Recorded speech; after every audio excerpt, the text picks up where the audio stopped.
one of the things that I'm really excited about that I get to do here at the Moxie Movement is share the epic humans that have helped me on my business journey with you.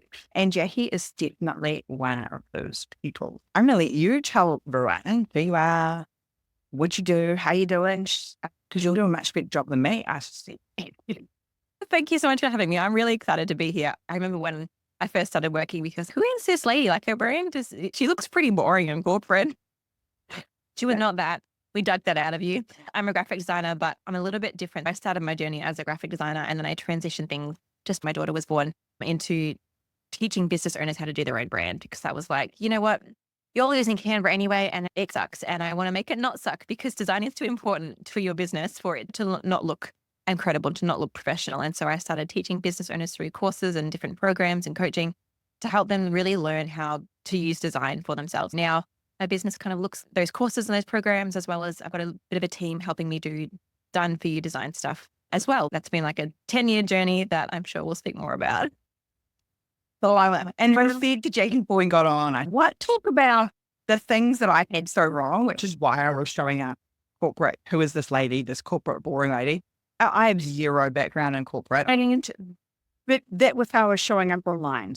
I actually came to Jacqui because someone I admired, Erica, who is the queen of confidence, you'd done her branding. And I was like, oh, look how amazing. Like, if my brand had looked half as good as that, I'd be so happy. And but 20 minutes, I was like, I need it because it's mine and it speaks to me, right? That is super powerful when someone can get you. You had a first impression of me, one could see online, and then you could meet me, talk with me, and take me on this journey to get me to where I want. So that was the magic for me and what you did. I loved the way that you did it. That's what I want to talk about second. But first, you're a woman in business, you're married, you've got 2 young children now.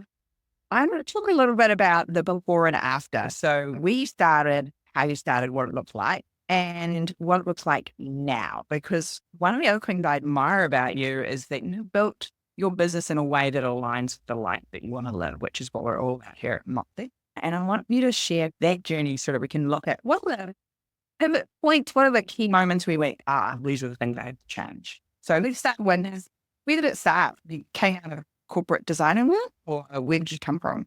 I came out of university. I've never had a proper job. The only job I've had is literally being the coffee mug cleaner and scanner at my mum's office. That was corporate to some extent. I came out of university. I always wanted to run my own business. I was that kid that had a rock business and a jewelry business and a card making business. And mum was a partner in the accounting firm that she was in. So I saw, and my dad didn't work. And so I saw women running their own businesses and being the boss that was my blueprint. It made sense to me. The dad stayed home and the mum went to work. That was my vibe. I think because of that, it didn't make sense to me living a life where I couldn't get to choose what I wanted to do. I found it so confusing that you had to ask someone else if you wanted to go on a holiday, or you had to ask someone else if you wanted to have a coffee during the middle of the day with a friend. I was like, why would you tell me what to do? This is my life. And I know that kind of job is necessary for the world to function. It was not for me. And so I went to university to study graphic design and did that for 3 years. And after that, I was like, you know what, I should probably get a proper job, in quotation marks, and work for someone and learn the ropes and do all the things. But I graduated in a rural town with 30 other designers. There is not 30 jobs in my town for graphic design. And so I applied for a couple of places. They wouldn't have me because not many people actually want a fresh designer who doesn't really know stuff. But for me, I did know stuff. I was passionate about design for years. To be honest, at university, I learned 5 things because I was already so deep in design stuff. Like lots of my friends in the course, they learned so much because they hadn't done much design. They were like, oh, which uni will let's subject will I do? Let's use graphic design. Whereas I was like, graphic design is my life. Like I've already done this for years. And so did that. And then I couldn't get a job. And so I was like, you know what, let's just fast track the plan. I always wanted to start my business anyway. And I think I had started my own business during uni. I just dabbling on the side because I couldn't get a job anywhere else because the only experience I'd had was washing mugs at my mum's work. And so what am I going to do now? Not even like I applied to work at like a Turkish restaurant. They wouldn't have me because I didn't have any food experience. I just started doing my own stuff on the side. It was called Odesk. It's called Upwork now. And I just applied as a designer on there and I got a couple good clients. And I got one really great client who I've only recently stopped working with. And she had a kind of a coaching training business and she was incredible. And she took me under her wing and was like, you're really great. You're doing so great. And they stayed with me for years. And that helped me gain lots of confidence and also helped me gain lots of clients. And so instead of going to work for someone else, I was like, you know what? I've got this little kind of side hustle here. Let's just make it legit. At the time, I was still living at home, so there was less risk factor there. I just wanted to say that like, not everyone can do what I did. I didn't need to have a really high paying job at that time. I started getting more clients. Word of mouth was the jam back then. Well, it still is, but word of mouth really helped me in my business. That helped me to grow and to find some really great clients. I was running this business that got quite successful. I'd worked with hundreds of different clients. I was just doing their design. I was being their designer. I was doing their branding, or I was doing their flyers, their social media, just all of the things for a business. Worked out I really loved working with women in online business. Like I just clicked with them because I was also a woman in online business. So like, all right, let's push into this niche. I made like a little digital magazine to try to build my email list, and we're starting to do like the marketing-y things rather than just being a designer. The next iteration of my business that was coming that I didn't know was coming needed that email list and needed that more businessy style of business rather than just, I'm just a designer doing random things for random people. So I remember a conversation with a friend years ago. I was at that stage where I was like, I want to have a family. And one of the reasons I wanted to have my own business was that I could have a family and be a mum. I could do both of the things and then not have anyone tell me what to do. I was talking to this friend and I was like, I don't know how to change my business to suit having a family, because right now I'm literally just exchanging time for money. I would do the work and you would pay me hourly for that.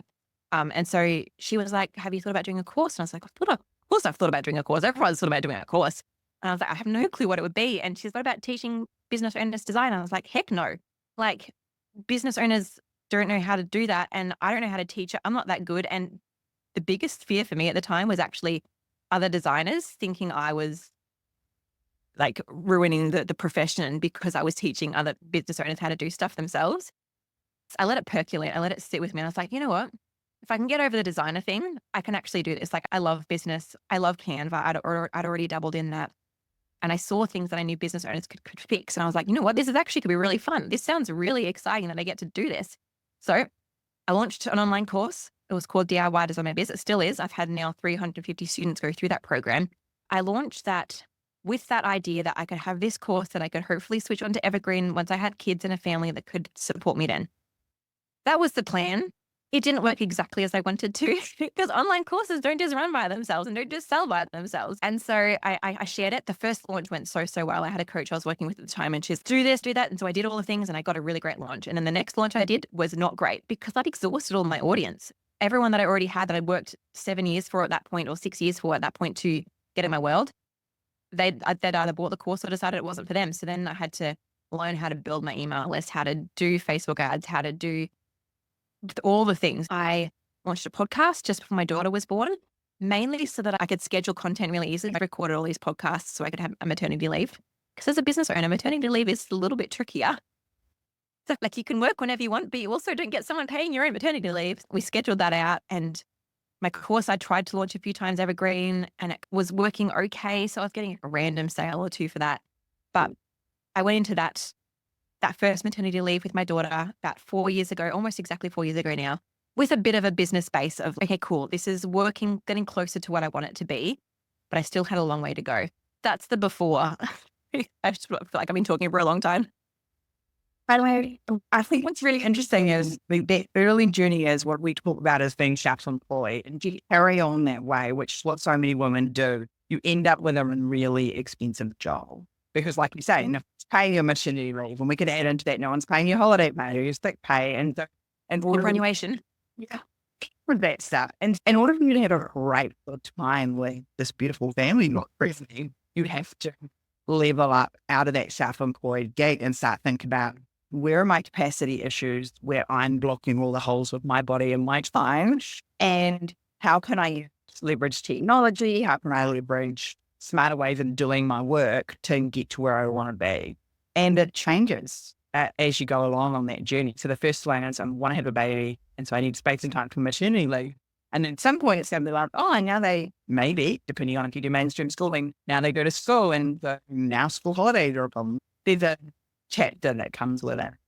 And I love how it's about the launch piece, because I think there's a lot of people out there handling this course thing as a passive income.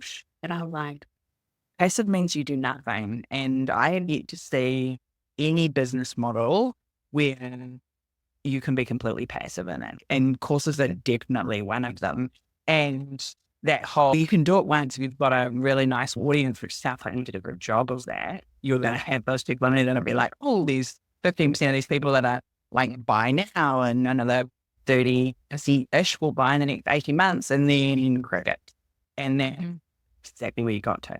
So after Molly came along, you'd obviously nurtured everyone through the podcast, things like that, so that you didn't just disappear. So that's the other challenge we have, that as women, and I think it happens from a career point of view, don't know, because I haven't done it, but that whole, I want to take time out. And so people lose that connection piece with you because you disappear from their feeds, from their world.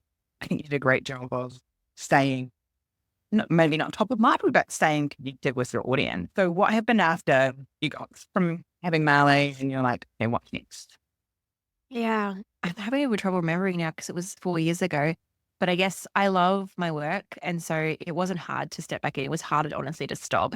But it was nice that I could stop and have that ability. Like, I don't think I was drawing in a ton of income at that time, but the business was ticking along enough that I could just be like, okay, cool. What's next? At that point, I had stopped all done for you design services. I was like, I can't keep designing with this baby here. And it's just too hard. I've got my course to uptake. I've got marketing to work on. I've got a podcast to do. I can't do done for you services. So I'd pretty much stopped all done for you services other than like 2 retainer clients. And then so I was trying to work out what's next. Like, how am I going to keep on building this income? Because right now my course is okay, but like I paid like 25 grand for a course, a coaching program that was meant to help me sell my evergreen course. And it did not do that. And so I got, again, 5 good things out of it, not 25 grand worth. And so I think at that point I was like, oh, what am I going to do now? And so I talked back to the original coach I'd worked with. Also, get coaching. Get coaching is like my biggest business recommendation. If it's Sarah is top notch, get Sarah to coach you, because business coaching is just so useful, beyond useful. I talked back to my original business coach and I was like, I want to work with you, but right now I really don't have the money. And she was like, actually, have you thought about introducing this and this? And I was like, no, but all of those things could work. And so I ended up working with her because I could see I could pay her off. And what I did was I introduced a new program that was going to use the audience I already had and maybe the audience that had already purchased from me and give them a next level. And so it was about, right now, I'm not getting in enough cold leads and new leads into my business who are going to purchase from me this course. How can I use the leads I already have, use the audience, use the wonderful people that are already in my world and help them even more and serve them and sell to them? I ended up creating a program called the Co-Creation Club where I would work with them on their design stuff rather than just total DIYing. I was like, cool, this is a dream. And again, that first launch went so great. And that ongoing launches have actually gone quite well of that as well. And it's just worked on and on from there, where I just had to keep on questioning, like, how can we do things differently? Like, how can I introduce something that fits where I'm at and the audience that I have and that what people need and what I love to do and all of those things together. And so we're able to spread that and make it different. So I think that whole way of, one, getting an outside set of eyes on your business is so important. And then 2, sounds like you invested before you were ready, which you hear a lot in this space. And so true. That often the investment people are asking for are because they can see the potential in you and your business and the value they can create. And before you invest in that, you often can't see it. So I love that you had someone that you trusted that was aligned in the way that you wanted to work, that you could go back to and go, oh, really? Like, I need this. And they can immediately pinpoint the 3 iterations that you could look at for your next pace. And so I think we shifted from just a simple course without kind of doing it on their own, and you stacked and solved the problem, right? You looked at, as small business owners, as women that are busy, how can I make this go past it for them? How can I make this better for them? And obviously worked really well for you. Where are you now? So that was after Marley's maternity leave, and then you came back. Where are we at now?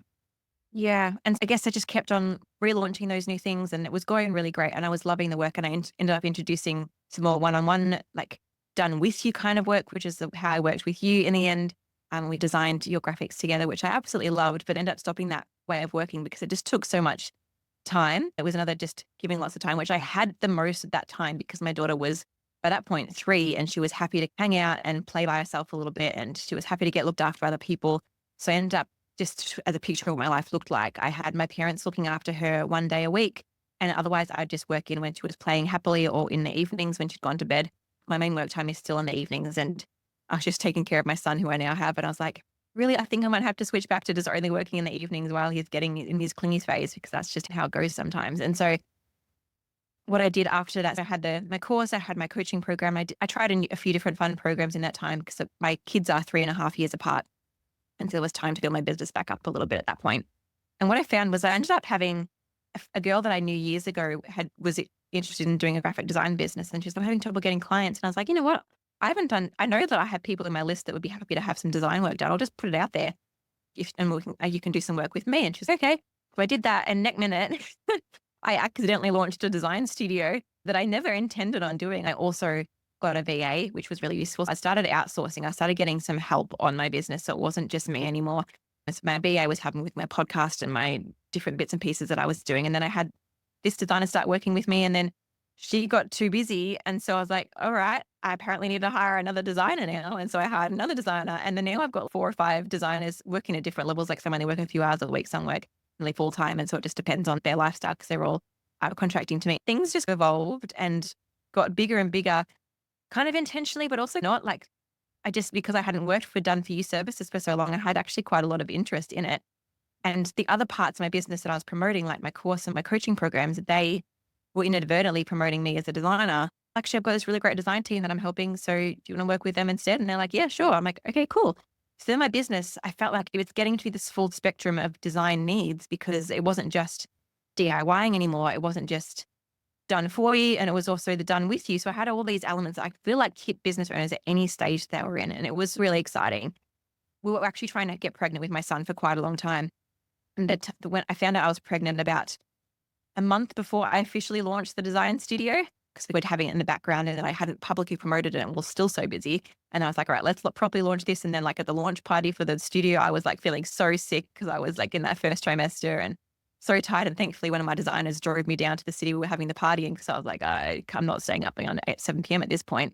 Anyway, so that went really great. I also had started in this time a YouTube channel, which had gone absolutely bananas. I don't know how, but it just did. This has all been built up. And then I had my son. And so he's now 6 months old.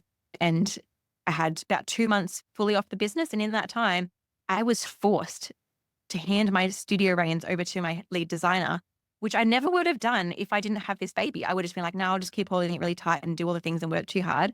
But in essence, because I had that baby, because I had him, I had to work out, all right, how can this business run without me? And so I found someone to run my course for me.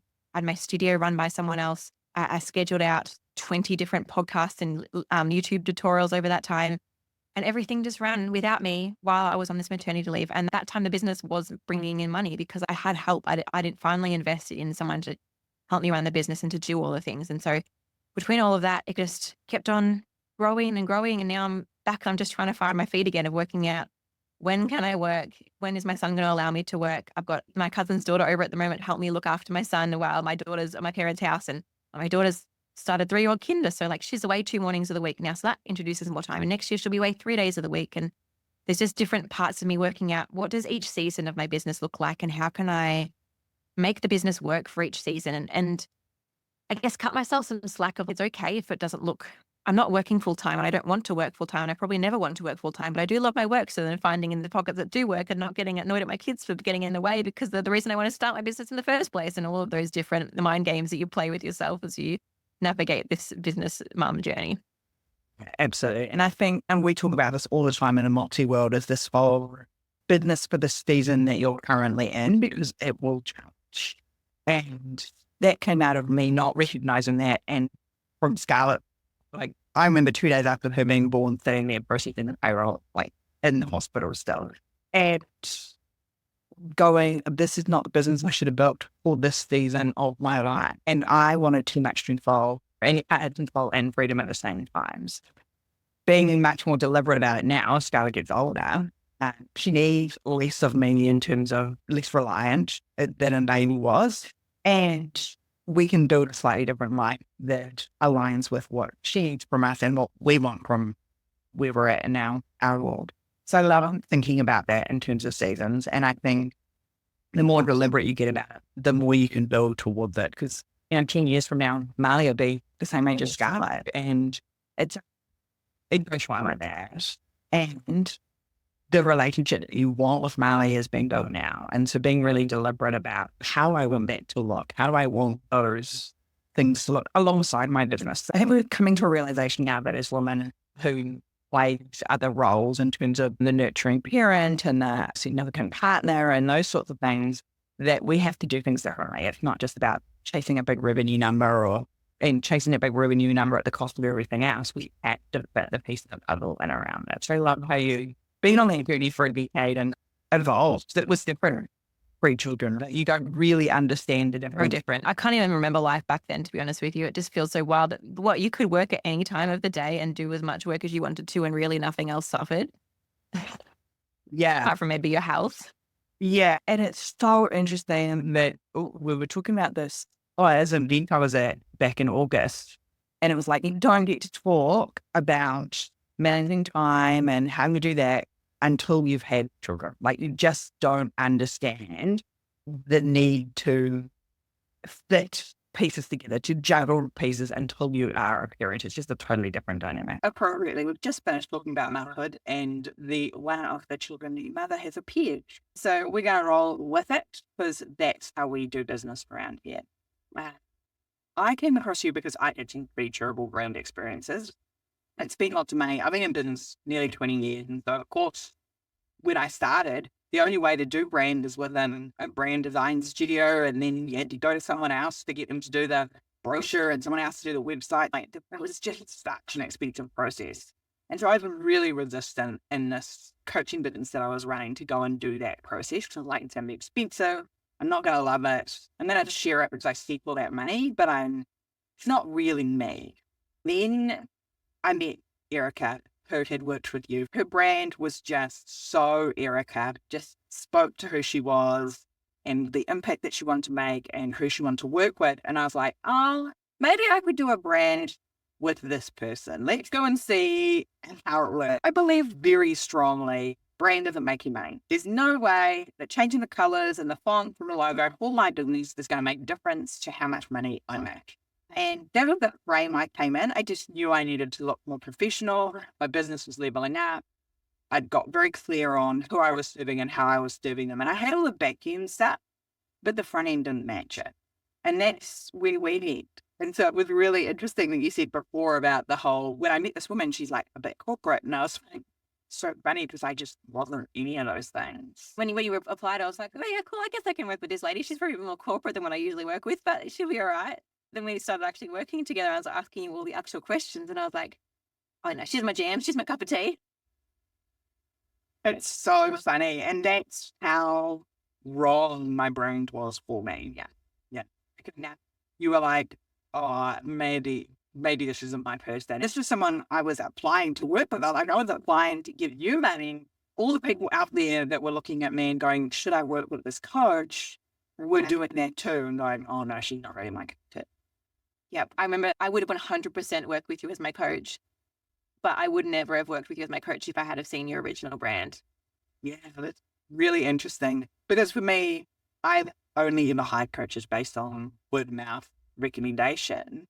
Yet I know that so many people in our industry are growing your business on the front end and their marketing and those sorts of things. And so for me, it was a big shift to be like, I can't get it by me based on how I look online. Yeah. And I think we forget too that word of mouth, people usually when they hear about your word of mouth, they still go to your Instagram or they still go to your website. So if what they hear about word of mouth doesn't align with what they see on the internet, they're like, maybe I was wrong or maybe this won't quite work. And hopefully will still work with you because they connect with something else in there. But I think visuals play a lot. I remember someone saying to me, it's the flinch factor, because I've always been really adamant about what you see is what you get, right? I don't use filters on any of my social media. Yes, I've got photos taken, makeup done, but as a general rule, what you see is what you get. You're not gonna, if you walk down the street and you see me, you're gonna be like, oh, that's Sarah. I'm not 10 kilos heavier, I'm not 10 kilos lighter, I'm not 10 years younger or 10 years older. I just am who I am. And yet my brand kept giving people flinch factor. So they're like, oh, I just spoke to Sarah at this event. When I went to her social media, it was like, it was so disconnected. I think that's a big distinction to make is that people think that you have to be like even curated and 100% perfect to be professional, but you don't need to do that. It just needs to be polished enough, but not like super polished and curated. We just need stuff that's consistent. It feels like you've actually thought it through, and it feels like it's actually professional, but not corporate, not like perfect. Like I used a photo on a cover of a reel that was just a picture of me near a waterfall that wasn't really properly edited, but I did use my brand colors on it, and just finding that level of me, but still professionally trustworthy to people that don't know me from a bar of soap, because we still have to impress those people, but not impress them to the point where it's not us anymore. I think the other thing that was different about working with you was everybody else had asked me what I liked. What colors do you like? What fonts do you like? I'm not a visual person. I am a visual person, but I have to be able to see it before I can go, yes, I like this. And we went through, we looked at other people's stuff, and I was like, oh, I like this, and I like this. And it was all very bright and bold and very, I would say, the too muchness that I'd stuck down for many years. I feel like, oh, there was a whole duty for me of launching this new brand, of speaking really strongly to who I wanted to talk to, and also a bit of coming back to me, because I'm in my 40s now and I've spent 20 years in business. 20 years ago, as a 20-something-year-old female, I was always the youngest, and by 20 years often, and the only female in the room. I was constantly changing myself back in these rooms, and that really came through strongly in how I was showing up online, I think, until I worked with you. It wasn't just who we used here, it was like, who are you talking to and what do they want? And that mixture of the two was really important. I think that's where the power lies. Like, your brand isn't what your target audience likes. Your brand isn't what you like. Your brand isn't what you want your business to feel like. It's all three of them. And like the cross section of what those are. And there's not just one right answer. It's about exploring and finding what suits each of those things and what helps to tell that story in totality, rather than feeling like you need to just pick one or the other. It's like finding, where's the cross section? Where does what your audience likes match what you actually like and what you want people to feel like? If your brand, like if people look at your brand, it feels quite bright and motivating and exciting and edgy. Whereas if you didn't want people to feel those things, that's the wrong brand, even if it's something that you like. But not forgetting as well that you are part of your brand and your business. So you can include things that you like. And so finding where that intersection is. I think that's what was great about working with you, is that you could see that where I couldn't. I was like, oh, how much of me do I want to give? Because in the past, as me, I'd been judged for that once I tried to fit into boxes, whereas he was really great pulling all those pieces in. And it was that whole, what my woman to feel understood, because I was constantly talking to women that were like, there's lots of people out there that say they can help me in my business, and they don't understand that I'm also a mum and a wife. And by the time I get to my business, I've done 3 full-time jobs. And so having that conversation with you, you also understood that journey. You're like, I totally get that. This podcast is a great example of that. How do we bring that into the brand as well was really powerful, because that feeling piece was something I never really understood. My brains never gave people the feelings that I needed them to get. I think the feelings are so underrated, because and people think you need like all of this color psychology and all these really scary big words, but you are a human. You can tell when a design looks fun and inviting, or when it seems really calm, or when it seems really motivating. Like, just use that side of your brain and think, all right, do I want people to feel calm, or do I want them to feel motivated? Do I want them to feel nurtured, or do I want them to feel inspired? Do I want them to feel like it's really professional, or do I want them to feel like it's really relaxed? If you choose blue, you can use blue for each of those colors, each of those different points, to be honest, but it just depends on how you use that blue. Is it bright blue, fluoro blue, or like a really pastel, soft, calm, grounding blue? I think we overcomplicate it too much, when actually, as a human being, what things feel like. You just need to ask yourself those questions and work out what you actually want your business to say. I think that was the last piece for me as well, because I was like, finally someone who gets the alignment of a small business strategy versus a corporate strategy, because they make it so complex. So I've spent, I don't know, I've been coaching about 8 years and full-time for the last 4, nearly 5. And finding a strategy that is designed for Jacqui's size business and my size business up to that 30, 40, maybe 50 people is just impossible, right? All so complex. And who talked about a brand person, it was the same thing. I was looking for these corporate templates, and I was like, what did it look great? And there still has to be some sort of strategy we're aligning the brand with. And so I can draw direct lines between my strategic plan that we had for the Moxie Movement and the way that you did your branding, which made it easy for me in my systems, like how to see the easiest way through it without the creatives make it pretty. Like that's not something I've ever leaned into and why that's important to what you do with the brand, because I think that's quite different from what I see elsewhere. People just forget the person. People forget the smallness of the brand. People make things too pretentious. I feel like just for the sake of pretentious. No, let's just use the word font instead of typeface. Let's just, like, we don't have to be all pretentious and write these ginormous rationales to things. We can just be legit normal humans that need legit normal things that work for their business. And so being able to just to simplify things down for the everyday human that doesn't have a giant corporate business and just likes the business to look professional and something that they actually enjoy and connects with their audience. That's what you need. You don't need anything that's more than that. That was the other thing that I really found challenging, was that I knew we had this great new tool that came out. I mean, so Canva's been around for a decade, so half my business career. And so I knew with these great new tools that I could actually drive, but I couldn't drive it well. And every designer I spoke to was like, oh no, you can't do what I do with Canva. And because I would go with the intention and saying, look, I want him to do my design, and then I want it to be templated so in Canva I can make the adjustments. Don't constantly changing things. Didn't matter what the business was, restaurant, boat, e-commerce, my coaches, I knew I was going to have to make changes. Yeah. And none of them. And I think that speaks to that pretentious piece again was no Canva. Whereas my experience with you was, oh, Canva can do all of that. And if we can get around it. Yeah, and that's just the thing is every business just needs so much design work, and it's only getting more and more common that we need more stuff and more updates. Like our world's moving faster and faster, so you need things to be able to change regularly. And even as a designer, I found it so frustrating when a person would come back to me and say, oh, I just need this thing changed. I'm like, yeah, I have to do that because you don't know how to use Adobe InDesign for that. Like I need to just do it, and that's going to take me heaps of time, so I need to charge you accordingly. And none of us are enjoying this. And so that's where Canva is just really helpful. And designers get nervous about everyday people doing that stuff because they know that it's hard to find the balance, because I know that there are certain things that you don't know that will make your design rubbish. And so it's just about educating business owners that you can do it, but there are things you need to know, but they're not impossible to learn. Like that, it's not rocket science. It's just once you know these things, you can then apply that to every design you're creating. You can do it.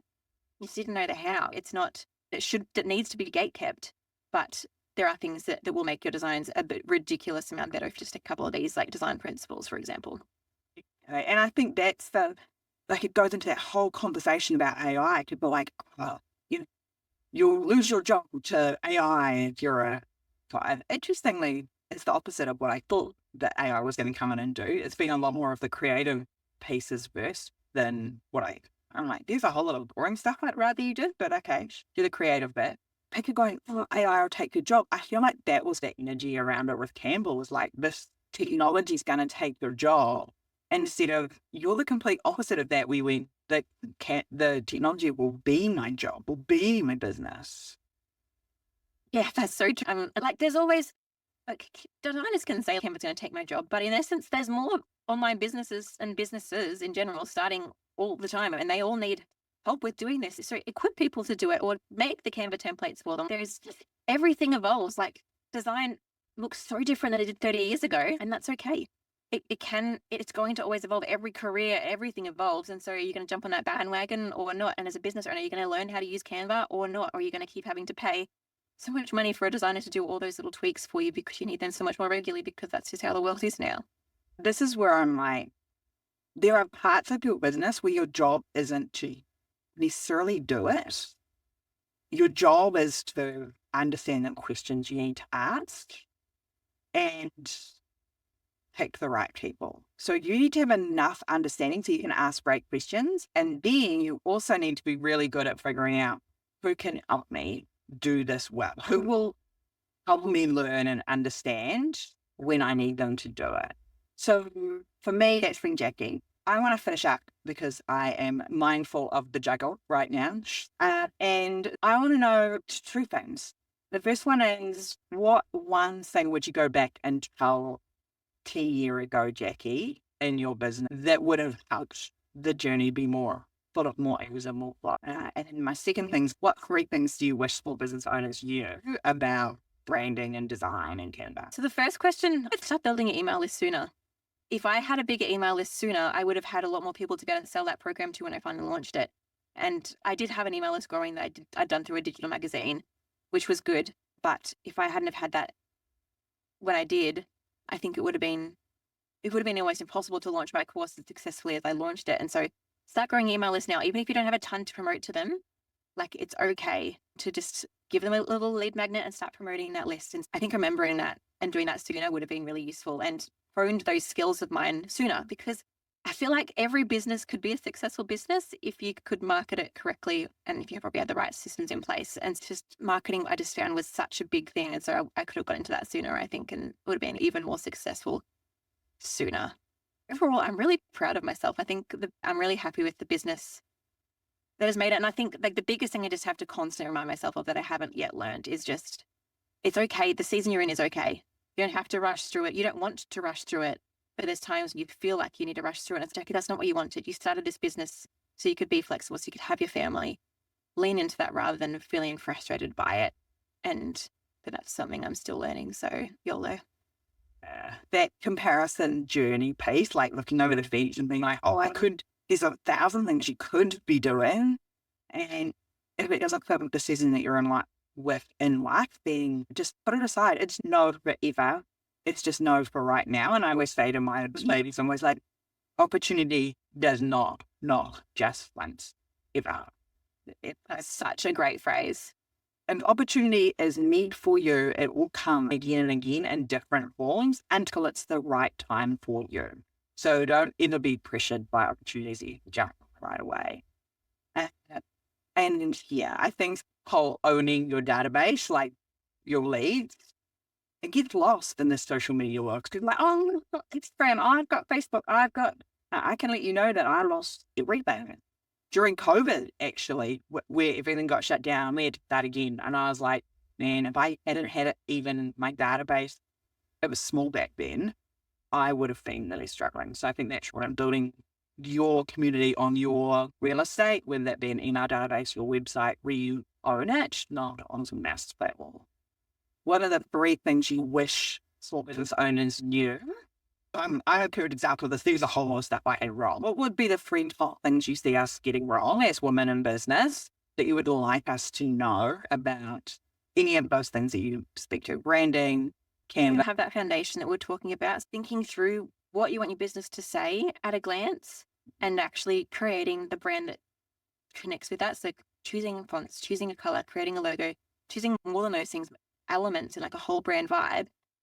And then actually sticking with it. Like, we get so distracted by all the pretty things, all the latest Canva template, the latest thing that we can purchase, latest whatever. No, the most powerful brand you can have is the one that you thought through and then you stuck with. That the power is in the consistency. And so being brave enough to stick with it, even when it gets boring for you, because I can guarantee you it will. You are seeing that same brand day in and day out, and you're going to get over it. If you're getting over it, that means you're using it well. That means that your audience is finally starting to recognize it. Building that brand and using it consistently. Creating templates for yourself is really important. Whether you create them yourself, whether you get a designer to do it.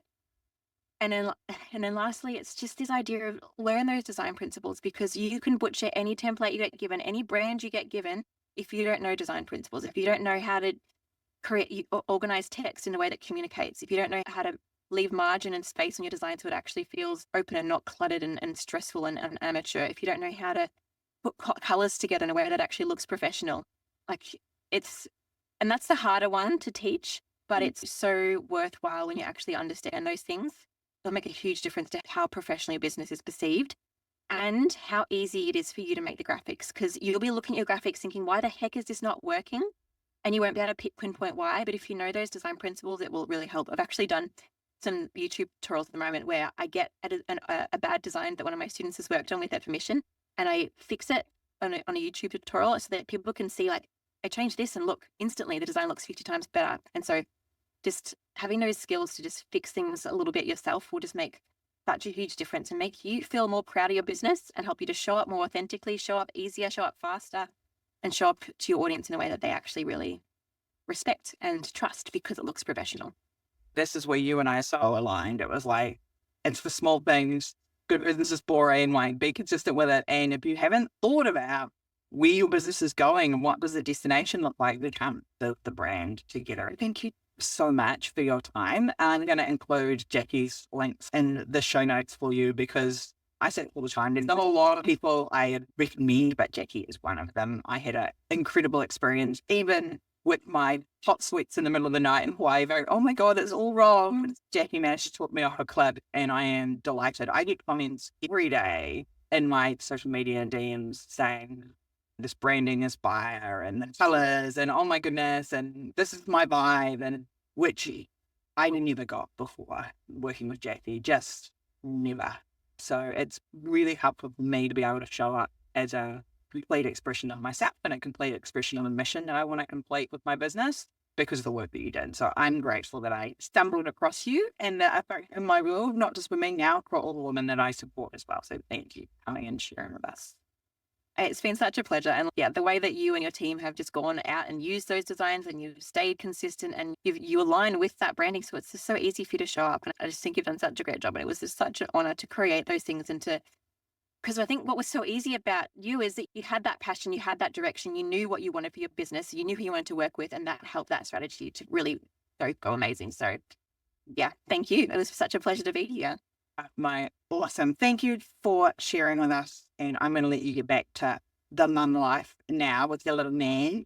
And we will talk real soon, I'm sure. Thank you.